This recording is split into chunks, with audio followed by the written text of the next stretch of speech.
You know, planning for long-term care is one of the most important things you can do for your financial future. But what happens when you do the right thing, you go to apply for insurance, and you get denied? It's a really scary thought, but I promise you, it doesn't have to be a dead end. In this explainer, we are going to walk through exactly what to do if you don't qualify for that traditional long-term care insurance. Okay, let's just paint a picture here, one that might feel a little too real for some of you. You're doing everything right. You're planning ahead, thinking about your future, trying not to be a burden on your family. You apply for long-term care insurance, or LTCI, only to get that dreaded denial letter because of some health condition you've been managing for years. And just like that, you're hit with this giant question. It's a moment filled with uncertainty, and honestly, it can be pretty terrifying. If the front door to traditional coverage is slammed shut, what's your next move? How are you supposed to protect yourself and your life savings? And let me tell you, the stakes are incredibly high. The potential cost for a nursing home each year can easily blow past $100,000. Without a plan, a number like that can wipe out a lifetime of savings in just a couple of years. That's why figuring this out is so important. All right, so before we can find a solution, we've got to get to the bottom of the problem, right? Let's break down the most common reasons why an application for traditional long-term care insurance might get denied. Knowing what these hurdles are is the very first step to figuring out how to get around them. Okay, reason number one, and this is a big one, is severe cognitive impairment. If someone has already been diagnosed with a condition like Alzheimer's or another form of dementia, insurers will almost always automatically deny that application. For them, the need for care isn't a maybe, it's a certainty, and that's just too much risk for a standard policy. Next up, we have specific pre-existing conditions, and this is a really broad category. I'm talking about things like Parkinson's disease, multiple sclerosis, or even a history of strokes. These are often major red flags for insurers, even if you feel like you're managing the condition perfectly. They just see them as indicators of future care needs.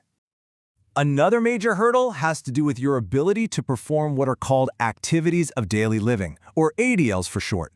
We're talking about the real basics here, things like bathing yourself, getting dressed, or eating. If you already need help with these tasks when you apply, you're almost certainly going to be declined.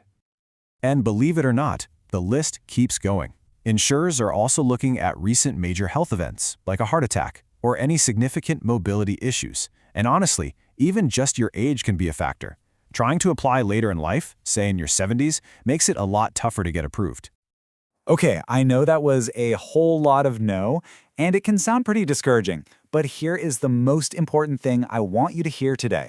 Getting a denial for one type of insurance is absolutely not the end of the road. It's just a detour, not a dead end. I promise.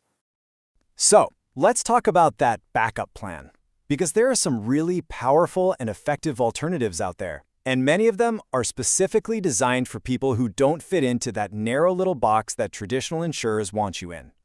So, one of the heavy hitters in this world is something called a long-term care annuity. Here's the gist. You take a lump sum of your savings and you use it to create this stream of guaranteed payments specifically for your care down the road. And the best part?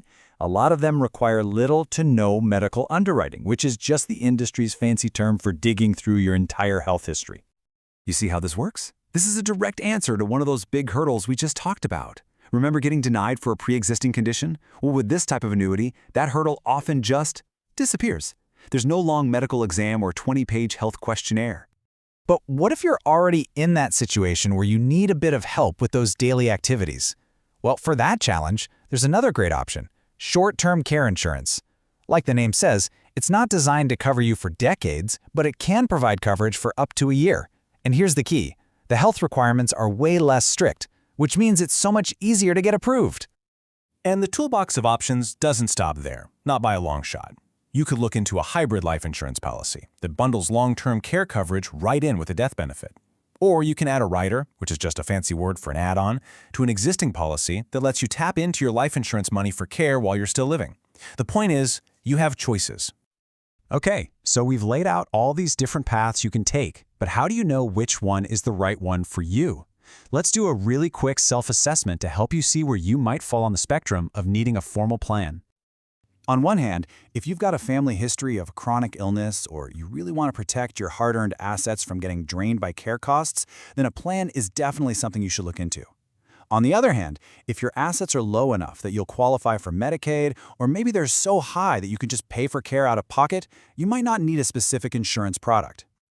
All right, we've gone through the why you might be denied and, more importantly, the what you can do about it. Now for the most important part, let's get you empowered to take that next step and find the right solution for your unique situation. Because let's be real for a second. The risk of just hoping for the best, it's huge. It could mean paying that $100,000 a year bill out of your own pocket. It could mean putting an incredible financial and physical strain on your family. Or it could mean being forced to spend down every dollar you've ever saved just to qualify for government aid. Look, I get it. Trying to sort through all of this, the different products, the rules, the costs, it can feel like you're trying to solve a giant puzzle in the dark. But the good news is you absolutely do not have to figure this out on your own. Honestly, for a lot of people, the absolute best next step is to just talk to someone who lives and breathes this stuff every single day. At The Annuity Expert, we can help you compare all these different tools we've talked about and find the ones that actually fit your specific health and financial situation. And getting that kind of expert advice, it shouldn't cost you a dime. Our services are always 100% free to you. There are no catches and no obligations ever. So, if you're ready to stop worrying and start building a real, solid plan, we're here to help. Just give us a call at 770-755-1565, or you can visit our website at annuityexpertadvice.com to set up a time to chat. So I'll leave you with this one final question to think about. Whether you qualify for traditional insurance or you need to explore one of these fantastic alternatives, the most important thing is simply having a plan. So, what will your plan be? Thanks for tuning in.